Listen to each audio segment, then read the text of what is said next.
Darius, Anadolu, Asya ve Afrika'da tartışılmaz üstünlüğünü kabul ettirmişti. Geriye Avrupa kalmıştı ve Avrupa'yı İskitler tutuyordu. Darius savaşmak için bahane olarak kendisinden birkaç nesil önce İskitlerin Medya devletini yıkmasını kullandı ve 4. kitap 1. paragrafta Darius Babil'i aldıktan sonra İskitlere karşı sefer açtı. Asya çok gelişmişti. Nüfusu taşıyor, zenginlik içinde yüzüyordu. Darius İskitleri cezalandırmayı koymuştu kafasına. Medya üzerine ilk atılanlar onlardı. Savaş açmışlar, düşmanlarını yenmişler, haksız savaşlara ön ayak olmuşlardı. Daha önce de söylemiş olduğum gibi İskitler Yukarı Asya'da 28 yıl hüküm sürmüşlerdir. Kimmerleri kovalayarak gelmişler, Asya'ya geçmişler, Med devletine son vermişlerdi. İskitler gelmeden önce bu ülkenin sahibi Medlerdi. Burada bir parantez açmak gerekir. Kitapta Herodot önceki bölümlerde Medya'yı aslında Kiros'un suikast yaparak ele geçirdiğinden bahseder. Yani İskitler aslında Medya'yı korumak için gelmişlerdi. Ve Persler tarafından ele geçirilen Medya'yı dağıtmışlardı. Persler ele geçirdikleri Medya devletinin ismini kullanıyorlardı. Bunlara belki başka zaman değinebiliriz. 4. kitap 87. paragrafta denizi seyreden Darius geriye döndü ve Samoslu Mandrokles'in yapmış olduğu köprüye doğru yelken açtı. Bosporus'u da gördü ve deniz kıyısına beyaz mermerden 2 direk diktirdi. Birine Asur, öbürüne Yunan harfleriyle savaşa götürdüğü halkların dökümünü yazdırdı. İmparatorluğundaki ulusların hepsini götürmekteydi. Mandrokles'i mükafatlandırdıktan sonra Darius Avrupa'ya geçti. İyonyalılara verdiği görev, gemileri Pontus Yuksenios'a sokacaklar, İstros üzerine bir köprü atıp orada bekleyeceklerdi. Donanma, İonya, Ayolya ve Helespontos kıyıları denizcilerinin yönetimi altındaydı. Kuneyya adalarını geçip doğru İstros'a çıktı. Irmağa girip 2 gün gitti ve İstros'un kollarına ayrıldığı bu yöne bir köprü kurdu. Bu şekilde İyonyalılar hızlıca gidip Tuna üzerine ordunun geçebilmesi için köprüyü kurdular. Darius çarçabuk kurulan köprüden Bosporus'u geçtikten sonra Trakya'ya ilerledi.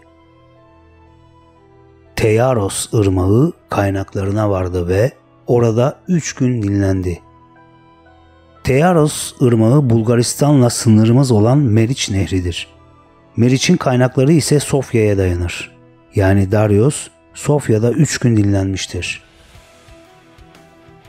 İstros'a varmadan önce ilk yendiği ulus Getayililerdir.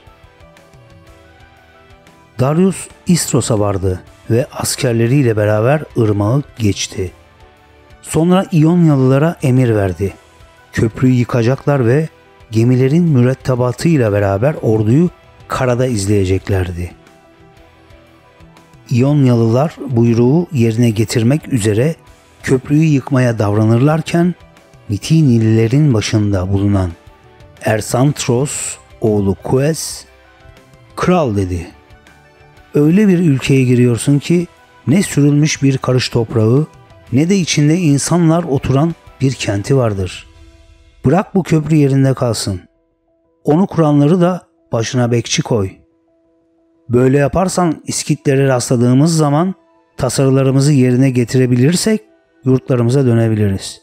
Yok onları yenemezsek o zaman ne yapalım? Gene de sükunetle yerlerimize döneriz. İskitlere savaşta yenileceğimiz gibi bir düşünce aklımın ucundan geçmez. Ben daha çok onları bulamamaktan ve topraklarını dolaşırken yoksulluğa düşmekten çekiniyorum." Darius bu öğütten çok hoşlandı. İskitler kendi başlarına düz ovada verecekleri bir savaşta Darius ordusunu püskürtemeyeceklerini anlamışlardı. Komşularına elçiler gönderdiler. Bu ulusların başındakiler tam o sırada toplanmış, birbirleriyle danışıyorlardı. Böyle hatırı sayılır kuvvetlerin ilerleyişini görüp telaşa düşmüşlerdi. Tauris, Agarthrus, Neori, Andropak, Melanklenos, Sauromat, Gelon ve Budin kralları bir araya gelmişlerdi. 4. kitap 118. paragraf ve daha sonrası uzun olduğu için kısa kısa özet geçeceğiz. Olayların özünü anlatmaya çalışacağız. 118. paragrafta İskitler kendi müttefikleri olan devletlerin başkanlarına haberciler yolladılar. İranlılar komşu anakarayı bütünüyle egemenlikleri altına aldılar der. Yani bu komşu anakara Anadolu'dur. Bosforus Boğazı'na yani Marmara Boğazı'na köprü kurdular ve kendi anakaralarına geçmişlerdi. Trakları yenmişler, İstros yani Tuna Nehri'ne köprü atmışlardı. Çünkü egemenliklerini bu topraklara yani Avrupa'ya yaymak istiyorlardı. İskit habercileri kralları ikna için ayrıca şunları söylediler. Kenarda durup felaketimize seyirci kalmaktan sakının. Hep birlik olup istilacıya karşı ayaklanalım. Bize yardımcı olmazsanız başınızdaki tehlikeyi hafifletmiş olmazsınız.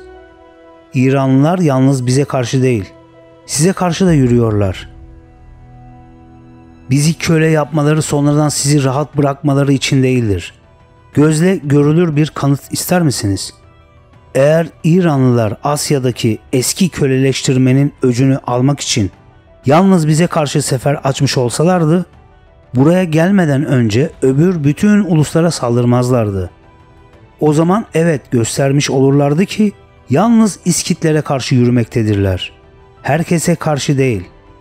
Ama daha ana karaya ayak atar atmaz yollarına rastlayan herkesi kendilerine bağladılar.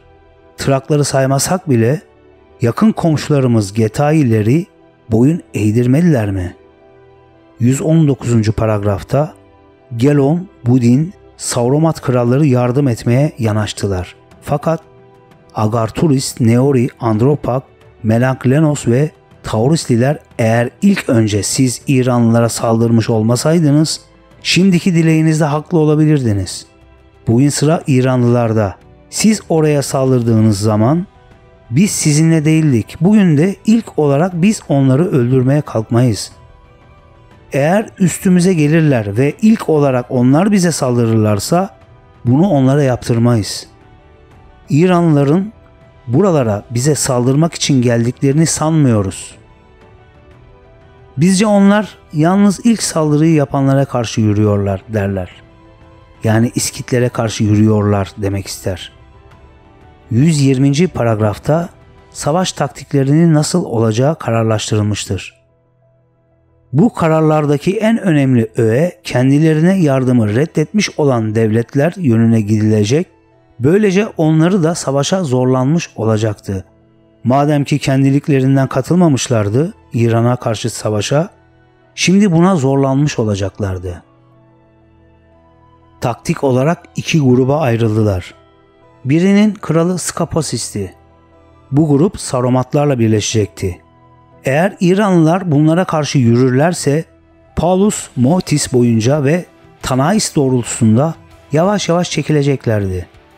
Darius'u Tuna'dan kendilerini bir gün aralık bırakarak takip ettirerek bugünkü Hazar Denizi ve İdil Nehri dolaylarına çekeceklerdi. Eğer İranlılar uzaklaşırlarsa peşlerine düşecekler ve saldıracaklardı. İkinci grup Büyük İskit Krallığında yani şimdiki Moskova dolaylarında Darius'u karşılayacak olan İdantursos yönetiminde olan Takakis'in hükmü altında bulunan tek ordu halinde toplanmış, Gelon ve Budinlerle de takviye edilmiş bir orduydu. Bu ordu bir gün aralıklarla İranlıların önünden yavaş yavaş geri çekilerek toprak bırakacak ve alınmış olan kararları uygulayacaktı. Önce kendilerine yardımı reddetmiş olan devletler yönüne gidilecek, Böylece onları da savaşa zorlanmış olacaktı. Madem ki kendiliklerinden katılmamışlardı İran'a karşı savaşa, şimdi buna zorlanmış olacaklardı. Arkasından bu ordu İskitya'ya doğru geri dönecek ve durumu uygun bulunursa saldırıya geçecekti. 121. paragrafta İskitler Darius'a karşı yürüdü. En iyi atlılarını keşif için ileriye göndermişlerdi. Çocukların ve kadınların içlerinde yaşadıkları arabalar ve bu arabalarla birlikte sürüler de ayrılmış, önceden yola çıkmışlardı. Yalnız kendi yiyeceklerini sağlayacak kadar bölümünü yanlarında bırakmışlardı. Durmadan kuzeye doğru çekileceklerdi. 122. paragrafta İskit keşif yolları 3 günlük yolda ve İsros dolaylarında İranlılara rastladılar. Öbürleri de onların nerede olduklarını öğrendikleri zaman İran ordusuyla aralarında 1 günlük yol vardı. İranlılar İskit atlılarını görür görmez peşlerine düştüler. Ama öbürleri de bir görünüp bir kayboluyorlardı. Sonra 2 gruptan birincisinin peşine düştüklerinden İranlılar doğuya Tanais'e yani İdil Nehri'ne doğru yöneldiler.